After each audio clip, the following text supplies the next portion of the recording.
I just asked a question and it ran on my desktop and then sent the answer back to my laptop. My laptop was just the window to my desktop, which actually did the work, whether it's across the room or across the world. I don't have two different session history and two different memory systems being built here. It's all being built on one device. Hi, my name is Callum, also known as Waterloots, and welcome to today's video on accessing your Hermes agent from multiple devices. This video assumes that you already have Hermes set up, but if you don't, I have a dedicated setup video and a full playlist that helps you go deeper into the various aspects of it. Hermes is an AI agent. The more you use it, the better it gets at your specific work, your task, what you want it to do. This is that next step, making it so that agent can follow you anywhere without losing anything while building a continuous memory system. One brain, two machines. In today's video, I'm going to show you why you might want to do this. Install your own VPN with Tailscale on both devices. Set up dashboard credentials on the desktop for security of authentication. Start the remote dashboard and then connect your laptop to it and test it. If you find this video helpful, please like, hype, and subscribe as I appreciate your support a lot. If you're looking for more ways to support me, please consider joining my YouTube or my Patreon membership. I give my members access to skills, kits, and insights on how I'm using these tools on a deeper level. Now let's get this dual system set up. And just before we get into the actual setup of the two different devices accessing that single Hermes agent, I wanted to share a little bit more about why you might want to do this. Why would you want to access the same agent from multiple devices rather than just running that agent on different devices separately? The first and most important, in my opinion, is that you get one session history of all of your devices in one place. Your laptop, your desktop, Telegram, Signal, Discord, all of your messaging systems, they're all writing to the same place. You don't get fragmented conversations in context across your different devices feeding into different agents. It's all centralized in one brain. That way you don't have to try and think about, oh, which machine did I have that conversation on versus that one, and how does that fit into the files on one computer versus another? Instead, you can have one place, one single source of truth for your data, and then access it from multiple locations. The second is that depending on your setup, you can run bigger local models. For example, my desktop has 32 gigabytes of RAM and my laptop has 24. I can run a more powerful local model on my desktop and then access it through chat from my laptop, using my laptop as a window into the power of my desktop. The third reason is you get access to a full, better organized file system. Rather than fracturing your different files across different devices or having to set up different types of syncing systems, you can just keep all of your project files on your desktop and then access it from your laptop or your phone as needed. Fourth, it's easier to leave your desktop always running. My laptop runs on battery power, so it will power down if I don't have it plugged in, but my desktop is always connected. That means that I can just turn on my agent and have it run 24/7 and then just access it as I need from my laptop. That way, even if you're going to sleep, even if you're stopping working on something, you can continue to have your agent working in the background. Just because you're going to sleep doesn't mean that your agent has to. And finally, there's a way to do it that's fully encrypted. The two devices, your laptop and your desktop, have end-to-end encryption through something like Tailscale, kind of like your own VPN. That way, none of your information actually has to touch a cloud server. All of this can happen locally and privately.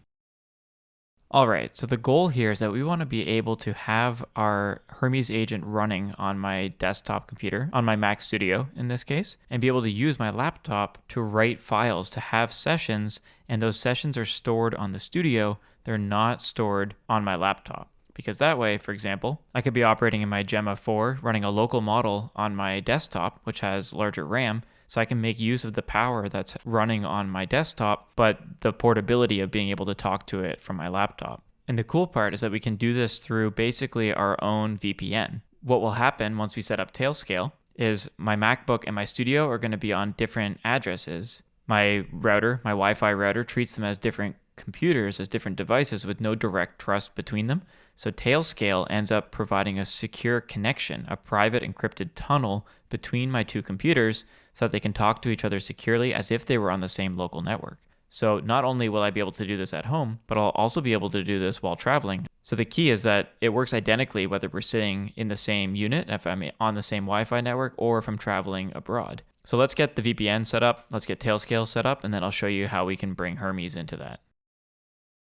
So the first thing we need to do is we need to download Tailscale. I'm using macOS, and there's two different ways you can do this on macOS. The first is that you can do it through the App Store, and the second is through tailscale.com. And they recommend using the tailscale.com version because the App Store version doesn't work sometimes. So you need to download this, and then you'll be able to create an account either using GitHub or Apple or your email.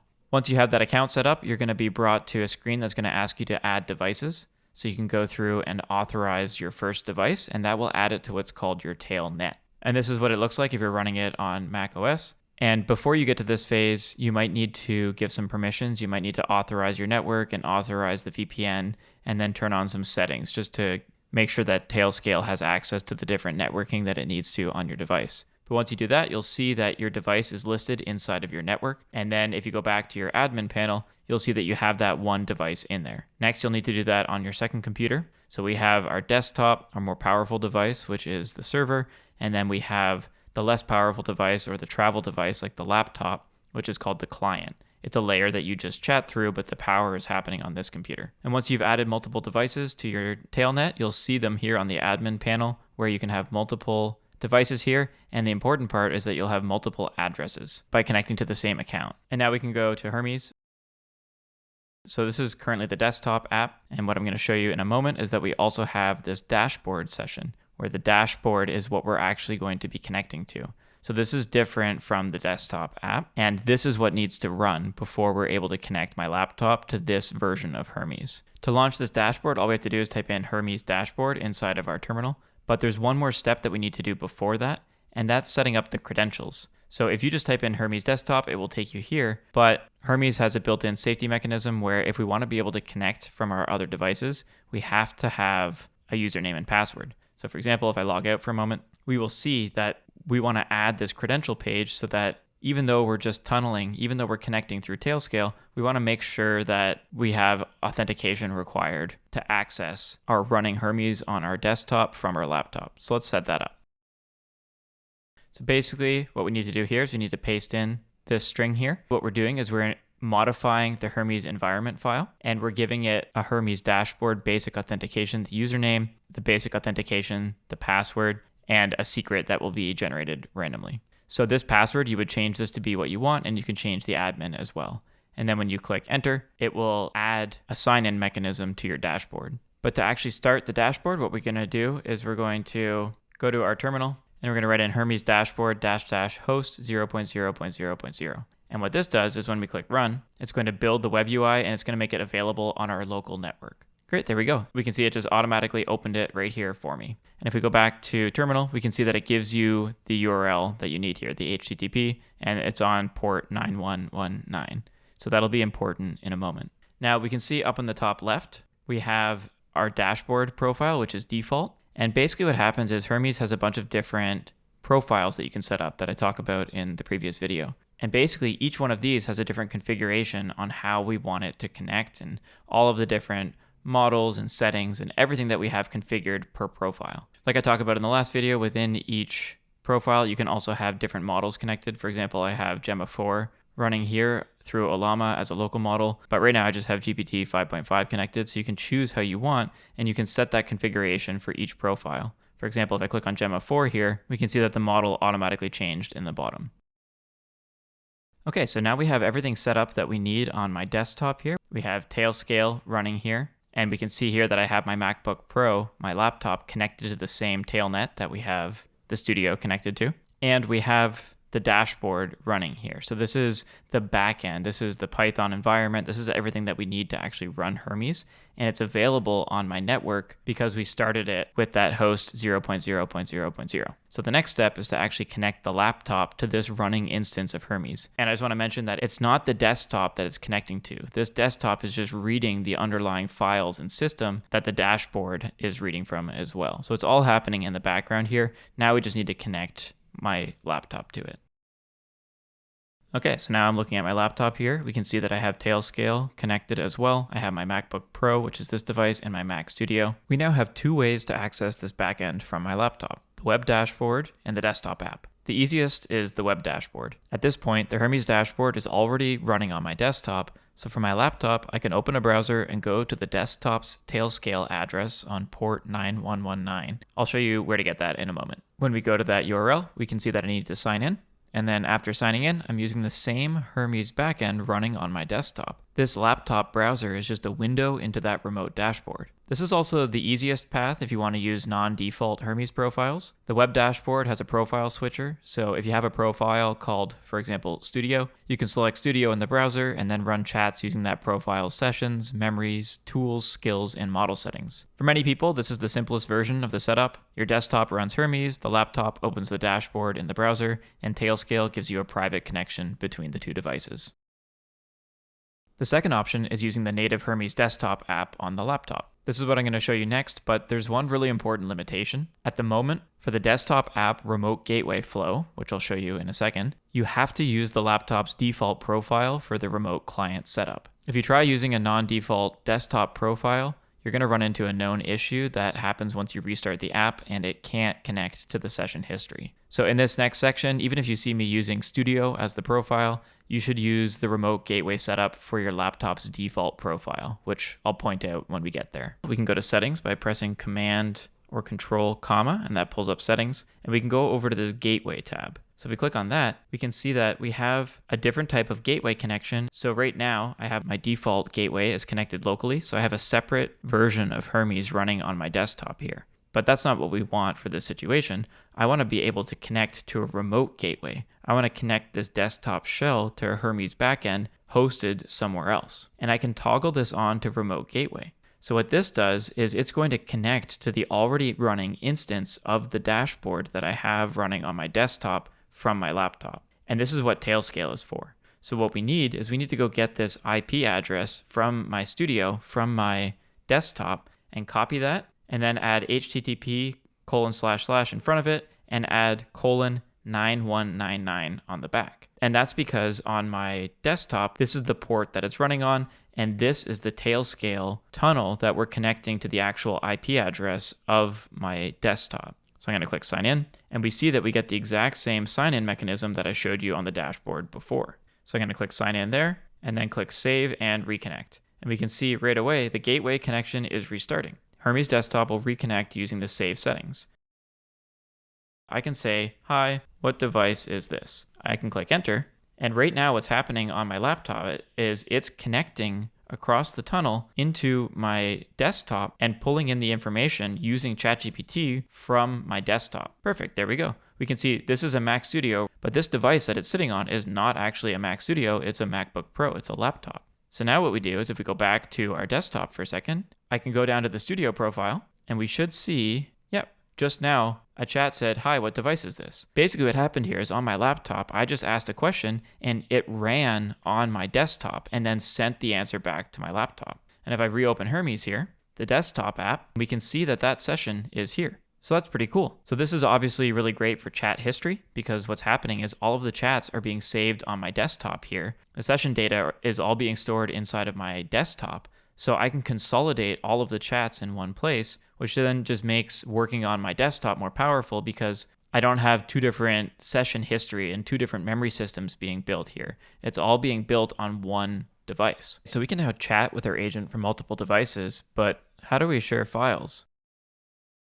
If we're operating inside of a Docker container, like I talk about in my How to Operate Your AI Agent Safely video, we can run into some issues if we try and sync our devices across the cloud, like iCloud, for example. So what we need to do is, in the similar way that we can mount folders, for example, like this Hermes workspace, to the Docker container from the computer itself, we can mount this Hermes workspace folder that I've been operating out of on my desktop to my laptop across a local network through Tailscale. So let me quickly show you how to mount this volume from my desktop so that we can share files from one computer to the other across our Tailscale network. So this process will vary depending on whether you're on a Windows or a Mac. I recommend just Googling this here, how to mount a volume from one PC to another via Tailscale, and you'll get a pretty quick overview on how to do it on Windows. On a Mac, all we have to do is go to System Settings, go to Sharing, go to this up at the top, Content and Media, and turn on File Sharing. And then when you do that, you can select the specific folder that you want to enable sharing. So I turned off full disk access,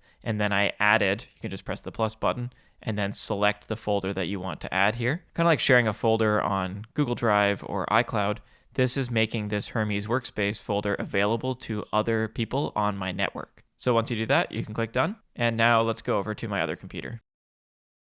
So on my other computer now, what we need to do is we need to go to Finder and go to Go, and then go down to Connect to Server. And this is where we need to get my address. In the same way that we got the Tailscale address to connect the remote gateway, we want to get that same network access by right-clicking on the desktop device and click Copy Magic DNS hostname. And then we can go over to our connect to server and then write smb:// and then add in that magic DNS and then click save to favorites and click connect. When we click connect, we can see that it pops up and it says, hey, which folder do you want to add here? And we can select the one that we just enabled sharing for. Click OK. And then we can see right away, we have the same folder that appears on my laptop as I have on my desktop. So this is very similar to how we mount a folder in Docker. For example, this was created from my laptop, and we can see immediately it appears on the desktop and vice versa. I now have it appearing on my desktop and my laptop. So this will enable us to share files back and forth, which again is especially important for operating in a Docker backend because, for example, if I tried to just have a chat inside of my laptop, the client, the remote Hermes, and I want to drop a file in, if it's operating inside of this Docker container, Hermes is not going to be able to see that file that was dropped in because it wasn't added to a mounted workspace. So by doing it this way, it means that we can share files back and forth between our devices, and our Hermes agent can always get access to it because we're using the same workspace. Now, this is also going to be especially important for operating in Obsidian, operating your LLM wiki, or working with different types of files. So I'll talk about that more in the next video. So just remember, this shared memory setup that I'm showing you is only true while the laptop is connected to the remote desktop backend. If the desktop backend stops running, the laptop desktop app may offer to run Hermes locally again. This is useful if you're traveling or if you're offline, but it means that you're now using a separate local Hermes instance. That local instance won't automatically have the same sessions, the same chat history, or the same memories from the desktop backend unless you set up a separate memory sync or shared memory strategy. But that leads me to memory providers.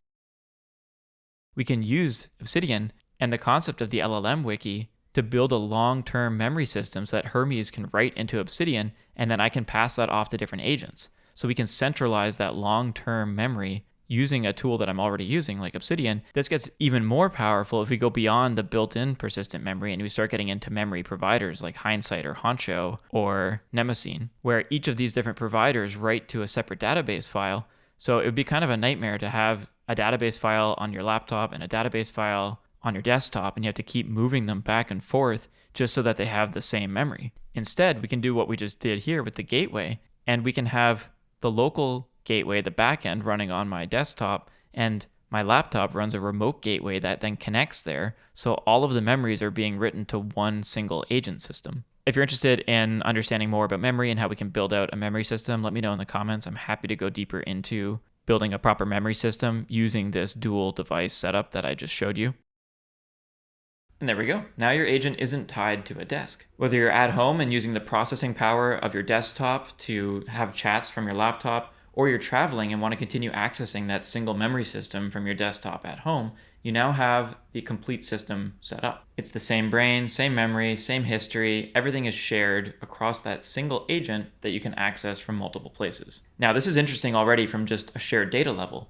But for me, it gets significantly more interesting when we start looking at different memory providers, different ways that we can enhance the memory system built into or connected to Hermes. Right now, everything is just being written to the default memory in Hermes, but you can connect to tools like Hindsight, Nemesine, Honcho. There's all different ways of accessing the information that Hermes is using and storing as it builds out this self-evolving memory and skill system. You can even combine it with Obsidian to build a long-term memory system that also works with something like an LLM wiki. The goal is that not only do we have a place where everything is being written to, a single source of truth, but now we can start building out a memory system that compounds and evolves over time with different layers to it, a tiered memory system or a memory stack. So I'm going to work on that shortly, so stay tuned for a full video on the memory stack and how we can use that in this single place connected to multiple devices. If you found this video helpful, please like and subscribe, as I appreciate your support a lot. Also, if you're just getting started with Hermes, I do have a full playlist that goes deeper into how to get it set up, how to optimize it, run it safely, connect to local models. There's a lot that I've talked about. If you do have any questions, please feel free to leave them below, and I'm happy to go through and help you out. Thanks again for watching, and I will see you in the next video.